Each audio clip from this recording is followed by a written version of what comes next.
What is going on? The Ryan Roadies Podcast, Episode 2.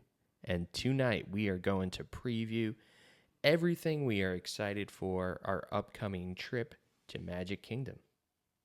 Yeah. We put together a list of our top things that either we haven't done before in the times that we've gone to Magic Kingdom, or things that we're excited to share with our daughters, especially now that our older daughter is a little bit older and she's going to remember a lot more, because the last time we took her to Magic Kingdom, she was about 1.5. So, she'll remember a lot more from this trip. So excited to share some things with her this time around.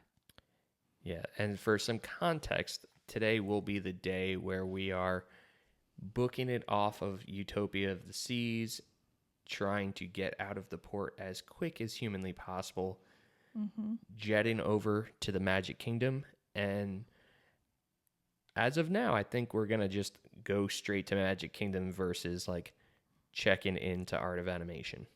Well, I don't think we'll even be able to check into Art of Animation. I think it'll be too early. So we're going to just go to Magic Kingdom straight from the port and start the day there. Yeah, we're curious. We're actually really curious to see what time we can actually get there. So there's a lot of factors, obviously, with how quickly we can get off the boat, at what time, how quickly we can get to our car, what the traffic is like driving to Disney. So a lot to be determined. Yep. But if it's up to me, we're going to be maybe even route dropping Magic Kingdom. Who knows? I don't know about that, but we can wish. So yeah, let's get right to some of the things we're most excited for. Yeah. Last time I started, so you should start this time. All right. So the first thing on my list is just like classic Disney, and unfortunately the route is going to be cut a little bit short by the time we go because of all the construction that's going on at Tom Sawyer Island. Mm-hmm. So that would be riding the train. We've never done that, or at least I never did that. I don't know if you did it as a kid. I don't remember doing it, but so when I was a kid, I was 8. So it's possible, but I don't remember. Yeah, I just know that I never rode the train, and I didn't really get the significance at first until watching a bunch of like documentaries and things and knowing that Walt Disney actually like loved trains, and that's why that was one of the attractions that he brought there. So I think having just some classic Disney fun is something I'm excited for. Yeah, I think I'm really excited to do that too. I think that'll be fun. I'm just bummed that it's going to be like half the route. So I think it's going to go like halfway and then just backtrack. I think it'll just go between 2 stops instead of, I don't know how many are usually there. Is it like 3 or 4? I just know it goes used to go completely around the park. The park. Yeah. So bummed that we won't get the full experience, but still something I'm excited for. And this is going to open back up, right? Yeah. Oh, yeah. So we'll catch it next time. Okay. So another classic Disney thing I have on my list, which you'll probably be surprised for this, but I have Country Bear Jamboree. So this was an opening day attraction, and I learned in my research that it was actually one of the last things that Walt Disney like signed off on and approved. So again, when I was a kid, I don't remember going to the original Country Bear Jamboree and seeing that. It was, at the time, it was just like country western music performance with animatronic bears. But they actually recently redid it. It just reopened in, I think last summer, like July of 2024. And now there's like country versions of Disney songs, and they're dressed as the characters. And I don't know, it just sounds really cute and fun. And it's something that I've never done before, and it's a piece of Disney history. And so I'm excited to check that out. And I heard that one of the songs in there is from Zootopia, and that's our older daughter's current obsession. So I think that she'll really enjoy it too. Those bears remind me of this place that was so 90s on Long Island called the Fun Zone, and they had animatronic bears and like played like songs and things like that, but they were like so like outdated already and just like didn't really move correctly or anything. But yeah, anyone that's tuning in from Long Island, remember the Fun Zone. I was gonna say it reminds me of like similarly like Chuck E. Cheese. I feel like Chuck E. Cheese had something like that, but this will be elevated a Disney version of it. So, but I think it'll be fun because I feel like the last time we went to Disney a couple of years ago, we went to Magic Kingdom a couple of years ago. We didn't really spend much time in Frontierland. It was something we kind of just like walked through. So I think it'll be cool to get that full experience. All right. So the next one that I'm super excited for is just some classic Dole Whip. I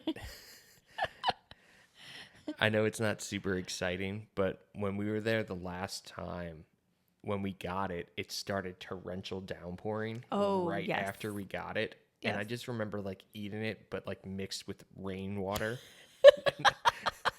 That sounds so sad. Yeah. And it wasn't the full experience. So it needs some redemption. So yeah. Nothing too exciting other than some good snacks. And, you know, we're not vegan anymore, but I know that Dole Whip is a treat that a lot of vegans get excited for, and I just love pineapple, so I'm super excited for it. It's a nice treat on a hot day, and in July it's gonna be hot. So and they got all these crazy flavors now, so different twists and stuff. I might have to get it with like twisted with some vanilla ice cream. That just sounds so good. That does sound good. Okay, next one on my list is Enchanted Tales with Belle. So this is an attraction that opened in 2012, and then it was closed during COVID and didn't reopen until 2023. So I've actually never been to the park when this has actually been open before. And so essentially it's you go into Belle's cottage and you see her dad's workshop, and then you get transported into the castle, and it's kind of like a character meet and greet experience where you're in the castle. And you know, being a 90s kid, I loved Beauty and the Beast, and our older daughter now also really loves Beauty and the Beast. So I think that'll be a really cool experience. And also I believe from what I've read that that's the only place where you can meet Belle as for a character meet and greet. So I think our older daughter will be super excited to see her. And I don't know, it just sounds like a really cool and different experience versus just another dark ride. So I'm excited. And I'm guessing that's like at least 45 minutes in air conditioning. I think maybe it's like 20 minutes, but still, yeah, that'll be a nice break from the heat for sure. You got to time out those air conditioning breaks, especially since we're going now in July.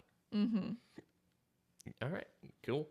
So the next one is one of my favorite attractions at Magic Kingdom that most people probably skip. And that's just the PeopleMover. I just think it's so relaxing hearing the voiceover actor as you're going around is just so like what like an informative Disney ride. Those are my favorite. You do. Yeah, I think you also love like Carousel of Progress. Mm-hmm. I do. It's just so relaxing, and I like that you get a good view of the park from up there. So I'm excited to take Kaylee on that because the past few times we've skipped the PeopleMover. So you got. Well, I feel like last time we wanted to go on it and then it just like broke down or something like that. We like just missed it our last day there. So. Yeah. Either that or like crazy long lines. Like usually that's kind of like a walk on, and there was just crazy lines that day. So that might have been it. Might have been. Okay. My next one is just a classic Disney ride that I think probably a lot of people love, which is Haunted Mansion. The last time we were in Magic Kingdom, we did not go on it because our daughter at the time was only 1.5 and we were afraid that she would be scared. But what's funny is that over the few years since then, she's become like very into all things spooky. It's like she loves The Nightmare Before Christmas. She loves the TV show Gravity Falls. She loves Halloween. And so I think that she'd get a real kick out of it. And it's my favorite ride in the park. So I'm excited to go back on that because I was thinking about it, and I don't think I have been on that ride since we went in 2010. Did we go on it that time? We did go on it, like for your 21st birthday, but that's how long ago it was. Right, that's what I'm saying. So I haven't been on the ride in 15 years. Whoa. That's wild. Yeah, we're due for it. Yeah. And now, like, I have a real love for a lot of these attractions after watching that Behind the Attractions documentary. Yeah, that was if you haven't seen that on Disney Plus, that is very cool. You learn a lot about how the different rides were made and Walt's involvement in a lot of them, and it's really cool. Yeah, there needs to be another season of that show. It's so good. Yeah. But yeah, I'm definitely excited for Haunted Mansion as well. I think, like you said, Kaylee's going to get a kick out of it. Yeah. I'm not really sure how to read Lydia yet. Like, I'm not sure how she's going to do. I'm a little worried about her. I just don't think she's going to be as chill and adventurous as Kaylee was when we took her at that age. Because like you said, she's like scared going to the car wash. So I'm a little worried for some of these dark rides. I don't know how it's going to go, to be honest. Same. The car wash was my like aha moment where I was like, Disney might actually not be as fun as we thought, but you got to test it out, right? We'll see. But maybe if we're holding her, she won't be as scared. I don't know. It could be bad. But good thing they have rider swap. Yes, very true. So Kaylee will just get to go on twice. All right. So I'm bringing another snack. I guess I just plan on snacking a lot in Magic Kingdom. So it's the cheeseburger and pizza egg rolls. I had that on my list too. I feel like I've heard so many people rave about it. I'm like, okay, I have to try it.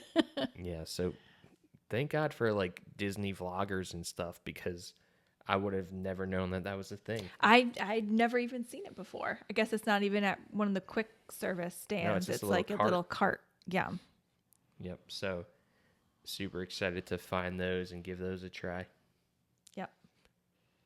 Cool. Well, the next one on my list is actually also a snack. And so I have on my list 2 different desserts because I like sweets. So one is the Gray Stuff cupcake. So keeping with my theme of Beauty and the Beast, at Gaston's Tavern, you can get the Gray Stuff cupcake, like in the song "Be Our Guest." And I think it was initially like only available at the Be Our Guest restaurant, and then they brought it to the quick service. So I don't know. I kind of just want to get it just to like for my inner child from hearing that song when I was a kid. And it just looks good. I think it's like a chocolate cupcake with like Oreo frosting or something. I don't know. It sounds good. I'm sure the girls would love to share it with me. And then also too, another cupcake. So over by Alice in Wonderland Teacups ride, I can't remember the name of the quick service place. It's like Cheshire Cat or something like that. But they have an unbirthday cupcake, which is like it's one of those cakes where like when you cut it in the middle and just like it's just like sprinkle explosion, like sprinkles just fall out. And then also the icing is tea infused, so it's kind of like a tea party and a cupcake. So that looked really good. And I think they also have like these tea slushies there, which again in July I think will be a really nice treat. So those are just kind of like fun, cute little treats that I think, again, the girls will get a kick out of and I'll enjoy too. Yeah, I'm down for all the snacks, for sure. All right, so the last thing on my list is making it to fireworks. And as I mentioned earlier on, we're getting right off of Utopia of the Seas early in the morning and then driving straight to Magic Kingdom. So this might be a little ambitious, but I think we need to maybe have a little strategy and leave maybe midday, go check into the hotel, maybe a quick pool break / nap, and then after dinner, or maybe like go to Magic Kingdom before dinner, go back, and then make it to fireworks, and maybe try to catch a ride or two after.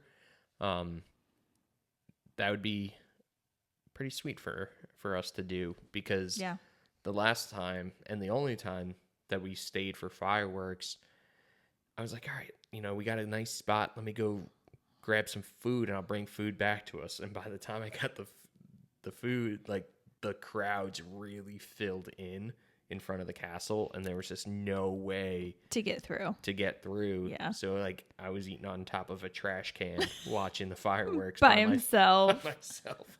So that was a little sad. And you didn't have a good view either, right? No. Yeah. I was right outside of Cosmic Rays, and yeah, it was a complete bummer. Here I was thinking like, all right, this is gonna be nice. Like, we'll have a snack and watch the fireworks. Totally backfired. So I want to do it right, and I want to just plop down and get the full experience. Yep. Because honestly, like, the nighttime thing wasn't really anything I was ever excited for until Fantasmic. Oh, yeah. Fantasmic was great. Over in Hollywood Studios. And I was like, man, this was like the whole area that they make you go to, like how it's off the beaten path, was just so special, right? And everything I've heard is like Magic Kingdom's even better. So I want to get that full experience. I don't know how they do it.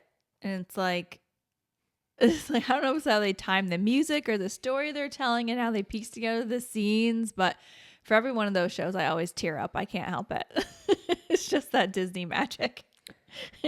Yeah. I guess I'll just blow up your spot. You were also crying during Lilo and Stitch, so okay, listen, if anyone has seen the new Lilo and Stitch, please back me up here. How do you not cry at the end of Lilo and Stitch? Please back me up. Leave a comment. I don't want to leave any spoilers, but they really dragged out that scene where it's like, I knew what was going to happen, but I started to question myself. What was happening? That was very sad. You have no soul. It was definitely a sweet moment, but not something that would put me over the edge. Listen, when I see other people crying, I cry. I can't help it. It just happens. So I'm getting softer with age because I used to never cry at all. So. Okay. So what's your last one? My last one actually ties into yours. And it's another piece of kind of like classic Disney and also transportation. So when going into Magic Kingdom, you have two options. You can take the monorail or you can take the ferry boat. I've never taken the ferry boat. Did we take the ferry boat until 2010? Not in 2010, but this last time we took it home one day. Did we? We did. I don't remember that. It was like a afternoon ferry ride back. Like, we didn't stay until park closed and we took the ferry back. Oh, we left early because that was our second day at Magic Kingdom. Okay, well, I've never taken the ferry to the park in the morning. And I've heard that that's magical to go in that way. And then the other thing, too, that I saw is depending on, again, how the day goes, how the night goes. Apparently, if you are on the ferry at night, you can see the whole fireworks show from the ferry. And apparently they also like pipe in the music from the fireworks show on the ferry so you can hear it. So I think that could be a really cool experience too. Yeah. I definitely remember going on the ferry. So we did do it, and it was one of the trips the past couple of years with Kaylee. Okay. I believe you. I just don't really remember. Yeah. But there you have it. Our top 5 things that we are excited for our upcoming trip to Magic Kingdom. Stick around for episode 3 when we're going to preview what we're excited for at Epcot, because that's going to be our second park day on this little extended vacation after the main attraction of Utopia of the Seas. So Yep. I do like these, like, either front loading vacations with Disney or back loading them. So excited that we are squeezing in a couple of Disney days. Yeah, it'll just be a nice way to end the trip. And also, usually on the last day of the cruise, when we're getting off, we're just very depressed. And so now we'll have something fun to look forward to. Amen. Well, thank you for tuning in to episode 2 of the Ryan Roadies Podcast. Hopefully you stick around for many episodes to come. So please make sure you subscribe wherever you listen to podcasts. Follow us on social media at the Ryan Roadies. And until next time, peace be with you.